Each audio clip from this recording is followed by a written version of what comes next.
अस्सलाम वालेकुम जी बच्चों, क्या हाल चाल है जी आपके? सब ठीक हैं? अच्छा जी बच्चों, सेकंड चैप्टर हमने स्टार्ट किया हुआ है और इसका अब जो नेक्स्ट हमने टॉपिक पढ़ना है मोमेंटम। मोमेंटम पहले भी आपने 9th क्लास में अच्छा खासा उसमें मटेरियल मौजूद था। अगर तो याद है तो अच्छी बात है, नहीं याद अब दोबारा से इसको देख लें। मोमेंटम बेसिकली किसी भी चीज़ के अंदर जो मूवमेंट हो रही होती है और मूवमेंट के साथ साथ उसका जो मास है, इन दोनों चीज़ों पे मोमेंटम डिपेंड कर रहा होता है। क्योंकि जितनी चीज़ वजनी होती है उतना ही उसको रोकना मुश्किल हो जाता है, और जितनी वो चीज़ स्पीड से जा रही हो उतना फिर भी उसको रोकना मुश्किल होता है। तो ये दोनों चीज़ों पे मोमेंटम डिपेंड करता है। तो दोनों को मिला के हम मोमेंटम बनाते होते थे। यहाँ पे प्रॉपर उसने एक्सप्लेन किया हुआ है, इसको ज़रा पढ़ते हैं, आपको समझ आ जाएगी। और साथ साथ में निशान भी आपको लगा देता हूँ। We are aware of the fact that, कहता है हमें ये इस बात का पता है, moving object possesses a quality, कि वो चीज़ें जो हरकत कर रही होती हैं ना उनमें एक ख़ास किस्म की क्वालिटी हो जाती है, खासियत होती है उसके अंदर, by virtue of which it exert a force, जिसकी वजह से वो क्या करती है, वो कुव्वत लगाती है, कुव्वत डालती है ऑन एनीथिंग, किसी भी चीज़ के ऊपर, that tries to stop it, जो इसको रोकने की कोशिश करती है। हमारा दोस्त साइकिल चला रहा हो और हम उसको रोकने की कोशिश करें तो हमें अच्छी खासी फोर्स लगानी पड़ती है। और वो फोर्स क्यों लगानी पड़ती है? क्योंकि उस मूविंग बॉडी यानी साइकिल के अंदर प्रॉपर्टी आ गई, खासियत आ गई, जिसकी वजह से वो हमारी फोर्स को जो है वो रेजिस्ट करती है आगे से। तो बहरहाल वही असल में वही मोमेंटम है, तो उसी की तरफ वो जा रहा है। The faster the object is travelling, कोई चीज़ जितनी तेज़ी के साथ हरकत कर रही हो, the harder it is to stop it, ज़ाहिर है उसको उतना ही रोकना मुश्किल हो जाता है। सिमिलरली इसी तरह से, if two objects move with the same velocity, दो चीज़ें एक जैसी स्पीड से जा रही हैं, दो साइकिलें हैं एक जैसी स्पीड से जा रही हैं, then it is more difficult to stop the massive of the to.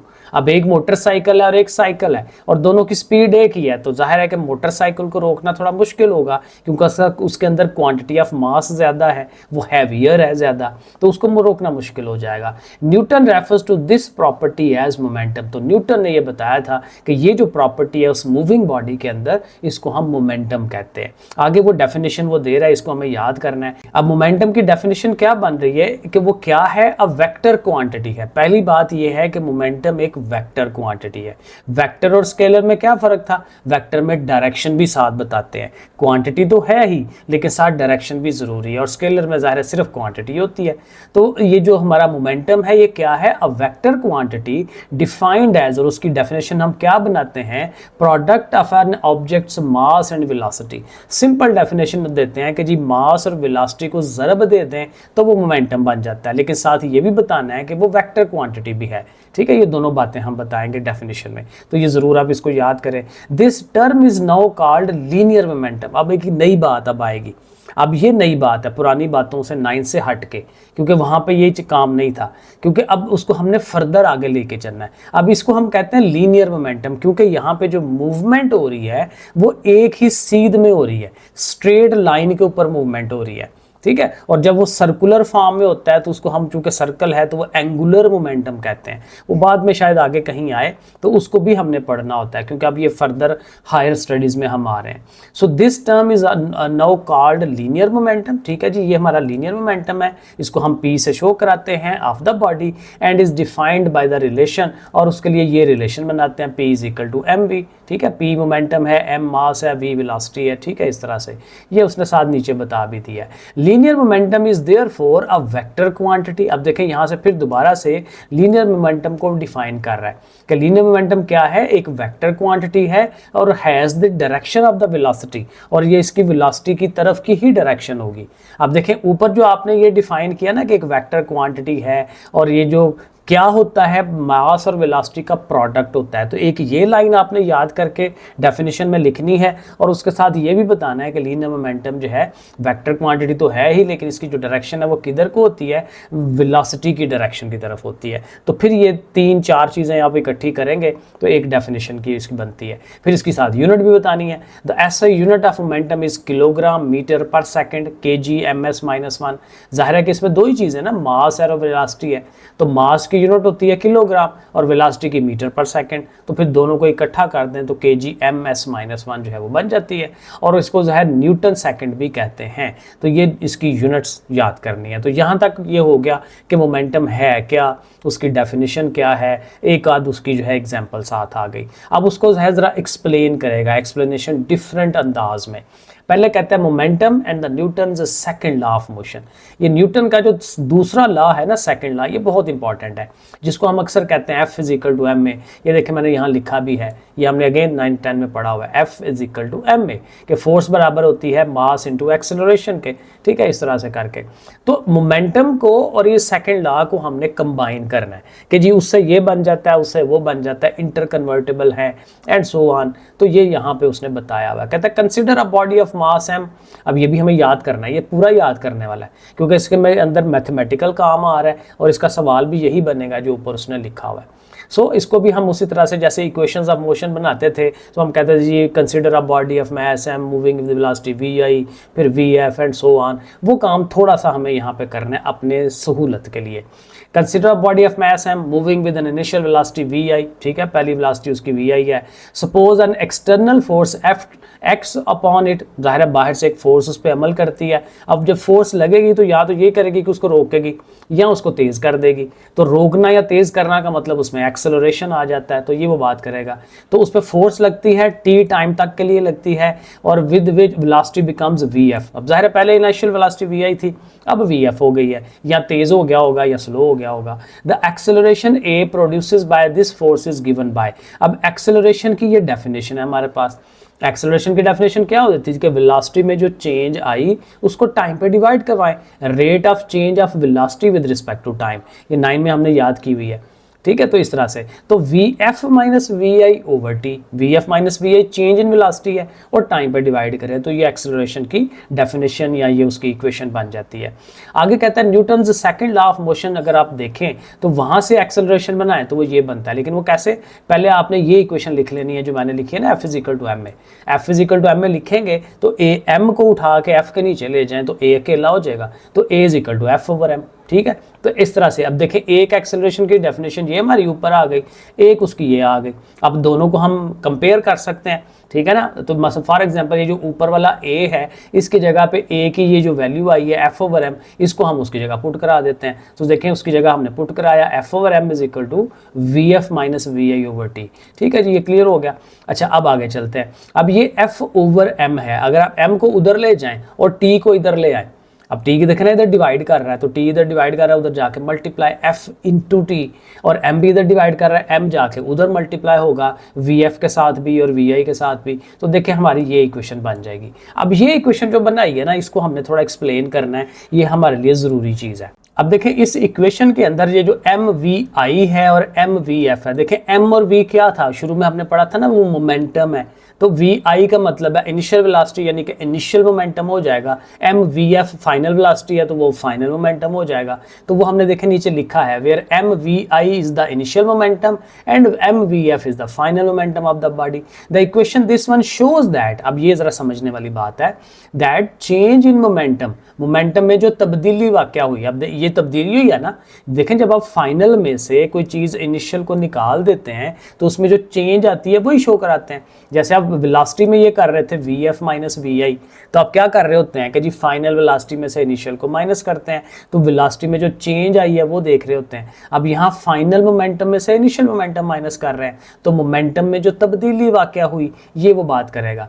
Shows that कि change in momentum is equal to, वो किसके इक्वल है, देखे वो ज़ाहिर f इंटू टी के इक्वल है, ठीक है, is equal to the product, ज़ाहिर ज़रब जो हो रही होती है, प्रोडक्ट ऑफ द फोर्स, यानी कि ज़ाहिर इसमें फोर्स आ रही है, एंड द टाइम, और टाइम भी ज़ाहिर उसके साथ आ रहा है। तो ये फोर्स और टाइम का प्रोडक्ट है। चेंज इन मोमेंटम किसके बराबर आ रहा है, फोर्स और टाइम के प्रोडक्ट के बराबर आ रहा है, ठीक है, time for which force is applied, ज़ाहिर है जितना time. This form of the second law, अब भी कहते हैं ये जो है ये सेकंड लॉ की एक शक्ल है, क्योंकि सेकंड लॉ से ही हमने इसको बनाया है, ठीक है। तो ये कहता है ये जो शक्ल है is more general than the form F is equal to M. ज़ाहिर आमतौर पे तो हम F is equal to M में यूज करते हैं, तो कहता है उसकी जगह अगर आप ये यूज करेंगे तो ये ज्यादा जनरल है, क्योंकि यहाँ पे आप ज्यादा चीजों को एक्सप्लेन कर सकेंगे, because it can easily be extended, क्योंकि इसको बढ़ाया जा सकता है टू अकाउंट फॉर, कहाँ तक बढ़ाया जा सकता है, changes as the body accelerate when its mass also changes, क्योंकि इसमें मास में भी तब्दीली ला सकते हैं एम के अंदर, और उसकी जगह से एक्सेलरेशन में भी चेंज आ रही है, वेलोसिटी में भी चेंज आ रही है, तो कहता है ये काम आप कर सकते हैं।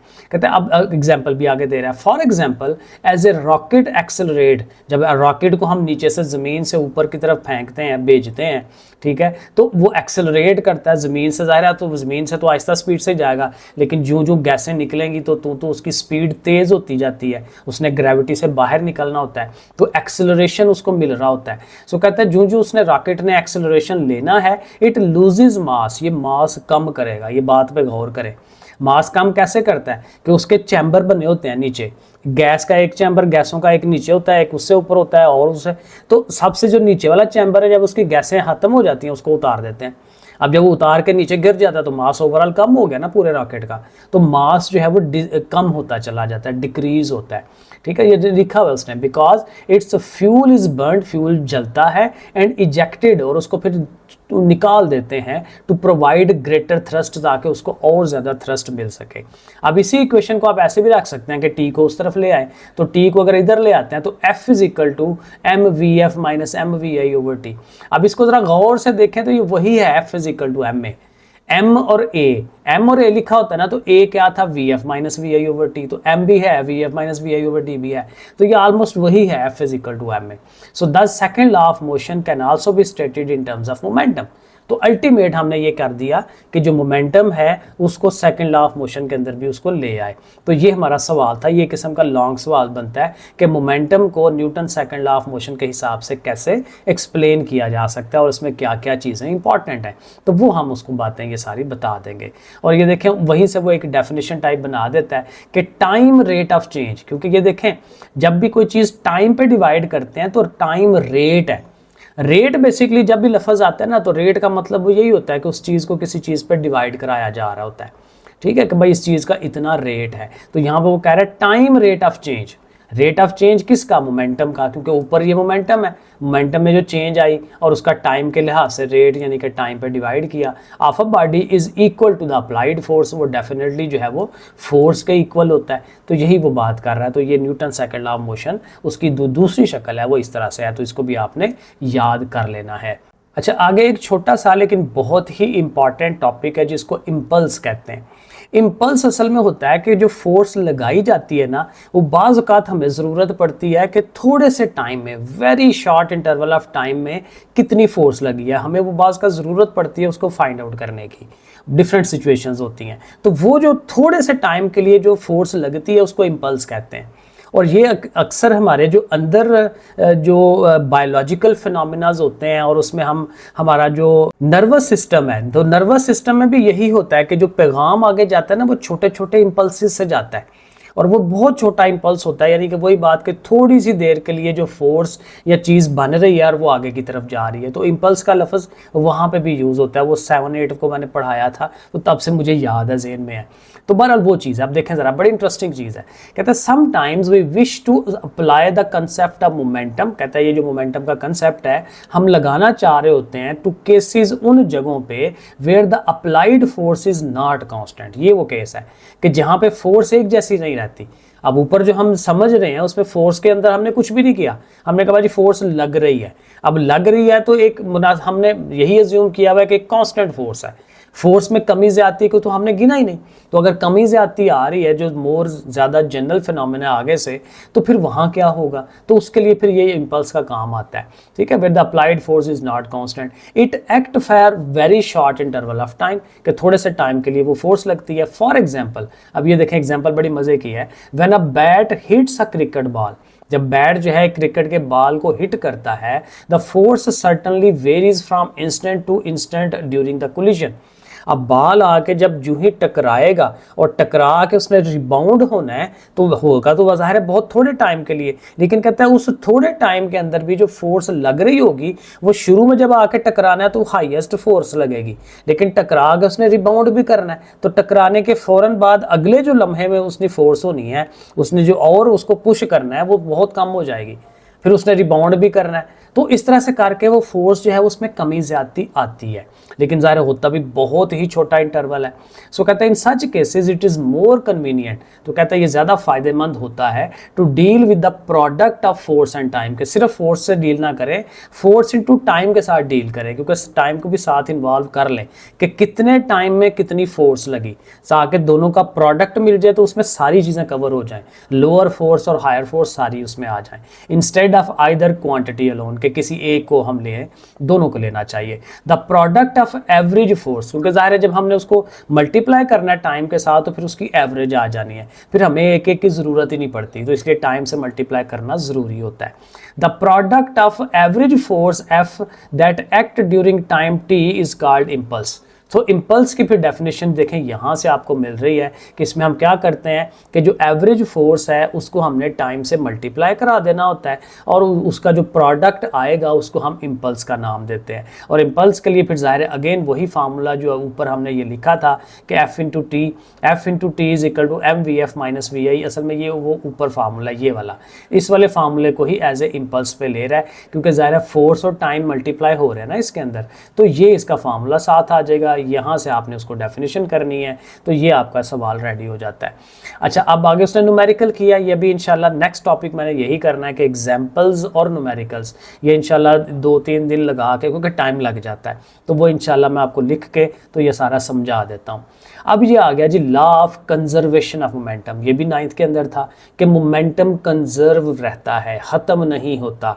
ये हम फिर क्या करते हैं इसको एक्सप्लेन करने के लिए, इसके लिए हम एक क्लोज्ड सिस्टम लेते हैं, एक ऐसा सिस्टम जो क्लोज है, उसके अंदर बाहर से कोई इम्पैक्ट नहीं आ रहा होता, आइसोलेटेड सिस्टम इसको कहते थे। ये 9th के अंदर भी अच्छा खासा लंबा चौड़ा एक्सप्लेन हुआ है, वहाँ नहीं अब समझा तो यहाँ समझ लें, ठीक है। तो उसमें हमने ये बताना है कि 2 बॉल हैं, एग्जाम्पल ले लेते हैं, तो वो आपस में कोलाइड करने से पहले उनका मोमेंटम क्या था, आपस में जब टकरा जाते हैं तो टकराने के बाद मोमेंटम क्या है, तो पहला मोमेंटम और बाद वाला मोमेंटम दोनों सेम रहते हैं, वो हमने एक्सप्लेन करना है, लेकिन यहाँ थोड़ा सा उसने और अंदाज में एक्सप्लेन किया हुआ है, वो ज़रा समझना है। सो देखिए कहते हैं let us consider an isolated system, ठीक है। आइसोलेटेड सिस्टम की भी डेफिनेशन लहदा से आती है, बड़ी सिंपल है कि भाई ऐसा सिस्टम, ऐसी चीज़ें जो बाहर से किसी और चीज़ से मुतासर नहीं हो रही, ठीक है, बाहर वाली किसी और फोर्स से इफेक्ट नहीं हो रही, तो उसको आइसोलेटेड सिस्टम कहते हैं। ये डेफिनेशन भी मौजूद है। इट इज़ अ सिस्टम, ये ऐसा सिस्टम है, ऐसा निज़ाम है, on which no external agency, agency मतलब कोई भी चीज़, ठीक है, बाहर की है, एक्सटर्नल बाहर की, तो बाहर से कोई भी चीज़ एक्सर्ट्स एनी फोर्स, उस पर कोई फोर्स नहीं लगा रही। तो ये सिंपल सी डेफिनेशन है, ये आपने साथ याद कर लेनी है। फॉर एग्जाम्पल अब साथ एक आइसोलेटेड सिस्टम के एग्जाम्पल भी हम दे सकते हैं। For example the molecules of a gas, gas को हमने इनक्लोज किया हुआ है इन अ ग्लास वेसल, ठीक है, शीशे के एक बर्तन में गैस को हमने बंद किया हुआ है। अब वो बंद है तो बंद है तो मतलब बाहर से कोई फोर्स नहीं लग रही, वो आपस में मॉलिक्यूल्स आपस में टकरा रहे हैं, तो टकरा के एक दूसरे पे फोर्स लगा रहे हैं, तो वो अंदर की फोर्स अंदर ही रह रही है, इसीलिए हम वो कहेंगे कि अंदर की जो फोर्सेस हैं उनका जो मोमेंटम है वो कंजर्व रह रहा है, वो ख़त्म नहीं हो रहा, ख़राब नहीं हो रहा, कम नहीं हो रहा, ज़्यादा नहीं हो रहा, एंड सो ऑन, ठीक है। तो ये हम उसको कहेंगे the molecules can collide with one another, एक दूसरे से टकराएंगे because of their random motion, but being enclosed by glass vessel no external agency can exert a force. वही बात जो मैंने आपको बता दी कि ग्लास में कैद हैं तो बाहर से कोई फोर्स उस पर नहीं लग रही। अब हम अपने इस सवाल की तरफ आएंगे, क्योंकि जो पहला पैराग्राफ है यहाँ सिर्फ आइसोलेटेड सिस्टम को उसने एक्सप्लेन किया है, तो इसमें सिर्फ डेफिनेशन उसकी होगी, साथ एग्जाम्पल होगी, वो आपने देनी है। अब आगे ये जो हमारा लॉ ऑफ कंजर्वेशन मोमेंटम है, इसको जी एक्सप्लेनेशन है यहाँ से स्टार्ट हो रही है। Consider an isolated system of 2 smooth hard interacting balls, 2 smooth हैं, स्मूथ इसलिए कहते हैं कि उनमें रफनेस ना हो, रगड़ की जो कुव्वत है वो भी साइड लाइन हो जाए, ठीक है, और हार्ड भी होने चाहिए ताकि टकरा के उनका जो फोर्सेस हैं वो ऑटोमेटिकली अगले को ट्रांसफ़र हो सके। तो बहरहाल इस तरह से उसकी कंडीशंस भी साथ लेनी होती हैं। Two smooth hard interacting ball, interacting जो आपस में टकरा भी सकें, of masses m1 and m2, उनके मासेस m1 m2 हैं, moving along the same straight line, क्योंकि एक ही सीध में जा रहे होंगे तो टक्कर मारेंगे ना, एक की स्पीड कम होगी एक की ज़्यादा होगी तो फिर टक्कर लगेगी। दोनों की स्पीड सेम हो, आगे पीछे जा रहे हो तो फिर तो टक्कर भी नहीं लगनी। जैसे गाड़ियाँ रोड के ऊपर जा रही होती हैं तो टक्कर तभी लगनी है जब एक की कम और एक की ज़्यादा हो और कोई ब्रेक ना लगाए। ठीक है, moving along the same straight line in the same direction with velocities v1 and v2, ये उनकी वेलोसिटीज है। जो जिसका m1 मास है उसकी v1 वेलोसिटी होगी, जिसका m2 मास होगा उसकी v2 वेलोसिटी होगी, तो ज़ाहिर है कम ज़्यादा होगी। बोथ दी बॉल कोलाइड, फिर ज़ाहिर आपस में टक्कर मारेंगे, एंड आफ्टर कोलिजन और टकराव के बाद ball of mass m1 moves with velocity v1 dash. अब जो m1 मास था उसकी जो वेलोसिटी v1 थी अब v1 डैश हो, ज़ाहिर चेंज तो आना है, या कम होगी या ज़्यादा होगी लेकिन चेंज आना है, तो m1 डैश कह देते हैं, और जो m2 वाला मास है उसकी वेलोसिटी v2 डैश हो जाएगी। तो ये बड़ा सिंपल सी चीज़ है। ठीक है जी, यहाँ तक क्लियर हो गया। और ये साथ देखिए डायग्राम भी उसने यही बताई हुई है कि जी m1 है, m2 है, उसकी v1 है, v2 है, यहाँ पे वो कोलाइड कर रहे हैं, तो कोलाइड करने के बाद m1 की वेलोसिटी v1 डैश हो गई है और m2 की वेलोसिटी v2 डैश हो गई है। और जब कोलाइड करते हैं तो जाहिर है कि जो फोर्स लगती है ना, ब्लू वाला फोर्स डाल रहा है उसके ऊपर एक्शन और रिएक्शन बेसिकली दिखा रहा है वो, कि ब्लू वाले का एक्शन होगा रेड वाले के ऊपर, ठीक है, फोर्स देखें आगे की तरफ, और रेड वाले का रिएक्शन वो उसके ऊपर पीछे की तरफ होगा f डैश। तो f डैश पीछे की तरफ का मतलब यही है कि ब्लू वाले की वेलोसिटी अब कम हो जाएगी क्योंकि उसके ऊपर पीछे को फोर्स लग रही है, एंड सो ऑन। अब आगे कहता है to find the change in momentum. अब ज़ाहिर मोमेंटम में जो चेंजेस आई हैं m1 में और m2 में, उसको फाइंड करने के लिए पहले हम m1 का देखते हैं। फार्मूला वही लेना जो ऊपर हमने इम्पल्स वाला फार्मूला पढ़ा, क्योंकि उसी के अंदर वो पहले वाला इनिशियल वाला मोमेंटम और फाइनल वाला मोमेंटम आता है, तो इसलिए वही फार्मूला वही इक्वेशन हम लेके चलेंगे। तो हम पहले m1 के लिए लिखेंगे f into T is equal to m1 v1 dash minus m1 v1, क्योंकि देखें ना यहाँ पे vf था, अब vi vf की जगह पे हमने v1 v1 डैश कर लिया, जो f है वो डैश हो गया फाइनल वेलोसिटी। तो ज़ाहिर है फाइनल में से इनिशियल निकालते हैं तो वो बनता है ना, तो मोमेंटम का difference is equal to f into टी। इसी तरह से जब m2 के लिए करेंगे जो सेकंड मास है तो उसका भी वही m2 v2 dash minus m2 v2। ठीक है, यहाँ से अगर क्लियर नहीं हो रहा तो साथ बुक रख लें, क्योंकि असल में मेरे पास बुक से पढ़ाना अजीब लगता है, जहाँ कंप्यूटर के सामने होना तो ये बेहतर लगता है। तो मैंने उसकी फ़ोटोज़ खींच के तो PDF बना के तो मैं इधर से आपको समझा रहा हूँ, तो बहरहाल वो हो जाता है इस तरह से। तो ये दोनों हो गए, ये m1 मास के लिए हो गया, ये m2 मास के लिए हो गया। और देखें यहाँ पे f डैश भी लगानी है, क्योंकि जो m2 है वो f डैश फोर्स लगा रही है ना, m2 ने पीछे की तरफ फोर्स लगानी है, कौन सी f डैश, और m1 ने फोर्स जो आगे की तरफ लगानी है वो सिर्फ f है। तो f और f डैश का भी फ़र्क आपने याद रखना है। अब कह रहा है कि दोनों एक्सप्रेशंस को ऐड कराएं, प्लस करा लें। अब ज़ाहिर है जब इस साइड को इस साइड पे प्लस करेंगे तो f और f डैश आपस में प्लस होगा, t उनका कॉमन आ जाएगा। एक स्टेप उसने नहीं किया तो डायरेक्टली t कॉमन ले लिया, क्योंकि अब इमेजिन करें ना f ज़रब t प्लस f डैश ज़रब t लिखा हो तो उसमें से t कॉमन ले लें तो f प्लस f डैश आ जाएगा इंटू t। और इसी तरह से इस साइड पे लिखेंगे तो यहाँ पे भी जो m1 v1 ज़ाहिर है कि ये जो सारी है ये वाली वो हमने पहले लिख ली, प्लस और आगे से जो m2 v2 वाली है वो सारी हमने आगे लिख ली। अभी इनका फिलहाल हमने कोई काम नहीं किया। कहता है since the action force f is equal to, अब ज़ाहिर है जो एक्शन और रिएक्शन है वो सेम होते हैं, तो f और f डैश सेम है, बराबर हैं, तो f डैश लिखने का मकसद। और दूसरी बात, एक तो ये कि बराबर है और दूसरे एक दूसरे के अपोजिट है, तो इसका मतलब जो f डैश है वो f के बराबर है लेकिन माइनस f के बराबर है, तो हमने f डैश की जगह देखें माइनस f लिख देना है। और जब यहाँ आप इस जगह पे माइनस f लिखेंगे तो f माइनस f जीरो हो जाएगा, तो 0 इंटू टी जो है वो 0 हो जाएगा। तो देखें ये साइड हमारी 0 हो जाएगी और इधर वाला जो है फिलहाल वैसे के वैसे ही रहेंगे। अब देखें अगला स्टेप आपने ये करना है कि ये जो डैश के बगैर वाले हैं उनको एक तरफ रख लें और जो डैश वाली चीज़ें हैं उनको एक तरफ रख लें। अब जो डैश के बगैर वाली है ना, ये देखें m1 v1 ये माइनस की है, ये इधर से m2 v2 ये माइनस की है, दोनों नेगेटिव है ना, इनको उठा के दूसरी तरफ ले जाएं। अब दूसरी तरफ 0 की तरफ लेके जाएंगे तो कुछ भी नहीं है, तो ये दोनों उधर आ जाएंगे और ये जो m1 v1 डैश और m2 v2 डैश है उनको उधर ही रहने दें। अब ये देखें ये जो इक्वेशन बनी है 2.28 ये क्या बता रही है कि पहले वाला momentum m1 v1 m2 v2, क्योंकि जो डैशेस के बगैर हैं वो ज़ाहिर पहले वाले हैं, तो डैशेस वाले हैं वो बाद ही वाले हैं, तो पहले वाला मोमेंटम और फाइनल मोमेंटम दोनों के दरमियान बराबर का निशान आ गया, तो दोनों सेम आ गए। और यही बात हम यहाँ नीचे लिखेंगे, which means that total initial momentum of the system before collision is equal to the total final momentum of the system after collision. तो ये इक्वेशन हमें ये बता रही है कि कोलिजन से पहले का टोटल मोमेंटम, कोलिजन के बाद का final momentum are equal to each other. Consequently जिसके नतीजे में the total change in momentum of the isolated system of two bars is zero, कि टोटल चेंज जो है वो जीरो है, कोई चेंज नहीं आया क्योंकि पहले का मोमेंटम और बाद का मोमेंटम सेम रहा है। For such a group of objects, अब यहाँ तक आपका ये सवाल हो गया कि जी momentum, law of conservation of momentum देना है तो आपका यहाँ तक होना चाहिए। ये फर्दर एक नई चीज़ वो बताएगा। For such a group of objects, यानी कहते हैं इस तरह की चीज़ें अगर हों, if one object within the group experience of force, एक चीज़ के अगर वो फोर्स लगती है, there must exist an equal. आप देखें ना, ये जो हमने law of conservation of momentum complete कर लिया तो उसकी फर्दर एक्सटेंशन दे रहा है, फर्दर उसकी एक्सप्लेनेशन दे रहा है कि अगर वो सिस्टम मौजूद है जिसका लॉ ऑफ कंजर्वेशन सेम रहता है, तो उसमें किसी एक ऑब्जेक्ट पे अगर कहीं फोर्स लगती है तो वो फोर्स कहाँ से आएगी, उसी सिस्टम में से कहीं और से फोर्स कम होकर उधर लग रही होगी। अगर इधर ज़्यादा हो रही है तो उधर कहीं ना कहीं वो कम हुई होगी दूसरी तरफ, उसी पूरे सिस्टम के अंदर। ये वो बात कर रहा है, ठीक है, दोबारा पढ़ लें। For such a group of objects, if one object within the group experience of force, एक ऑब्जेक्ट पे अगर फोर्स लगती है, there must exist an equal but opposite reaction force, तो उसकी इक्वल उतनी ही फोर्स लेकिन ऑपोजिट रिएक्शन फोर्स होनी चाहिए किसी और ऑब्जेक्ट पे इन द सेम ग्रुप, उसी पूरे ग्रुप में, उसी आइसोलेटेड ग्रुप में। As a result the change in momentum of the group of the object as a whole is always zero. तो इसलिए पूरे के तौर पर आप देखेंगे तो मोमेंटम में टोटल चेंज जीरो होता है। This can be express in the form of law of conservation of momentum. तो इसकी जो डेफिनेशन है वो बिल्कुल एंड पे जाके दे रहा है। तो डेफिनेशन वैसे जब हम सवाल पेपर में देंगे तो डेफिनेशन पहले देंगे, फिर आगे उसको एक्सप्लेनेशन जितनी आई है बॉल्स वाली वो बाद में करेंगे। The total linear momentum of an isolated system remain constant, ये वही बात आ गई। ठीक है जी, आगे फिर वो एग्जांपल्स हैं वो करेंगे इंशाल्लाह। आई थिंक इतना लेक्चर इनफ है, आगे अगले लेक्चर में इंशाल्लाह जल्दी करेंगे इंशाल्लाह। तो इसमें elastic and in elastic collision जो है उसकी बात होगी। ठीक है जी बच्चों, फिर अल्लाह हाफिज़।